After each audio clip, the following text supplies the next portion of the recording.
Arriva il San Bassiano, un microscopio di ultima generazione, in grado di fornire diagnosi precoci e precise sui tumori dell'apparato urinario.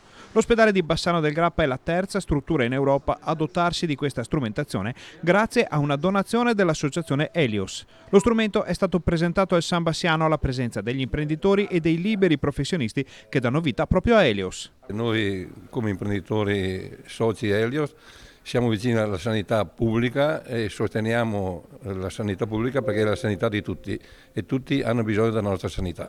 E nel futuro prossimo Helios ha altri assi nella manica da giocare per aumentare ancora la qualità del servizio del San Bassiano. Noi siamo partiti con l'idea che se vuoi tenere il personale specializzato che abbiamo al San Bassiano, abbiamo dei grandissimi medici, dobbiamo anche dotarli di macchinari che diano a loro la facoltà di poter lavorare. L'anno prossimo è in programma la sala ibrida che però non riusciremo a fornire per l'anno prossimo perché è una macchina, è una sala operatoria che incide molto, sicché penso che inizieremo l'anno prossimo la raccolta per portarla a termine nel 2021. L'Ul7 non può che essere soddisfatta di questo nuovo arrivo. La dotazione del valore di 77.000 euro è per ora un comodato d'uso e verrà tenuta in prova per alcuni mesi per poterne testare le potenzialità sul tessuto sanitario bassanese. Poi, se dai medici arriverà l'ok, l'acquisto verrà formalizzato. È un traguardo importante, la Helios, l'associazione degli imprenditori che ci è vicina da qualche anno, è intervenuta con una donazione importante, un macchinario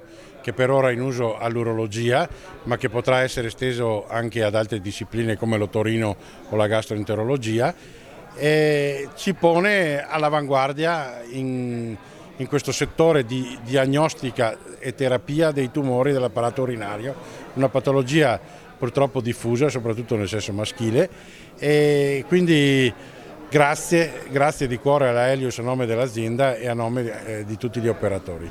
Presente in sala anche l'assessore regionale alla sanità. È una sanità che continua ad andare avanti, continua a investire, sanità pubblica in questo caso, accanto però all'apporto importante e fondamentale del territorio, del tessuto imprenditoriale, degli imprenditori del territorio bassanese che con noi contribuiscono in quelle che sono poi le dotazioni di ultima generazione, di ultima tecnologia.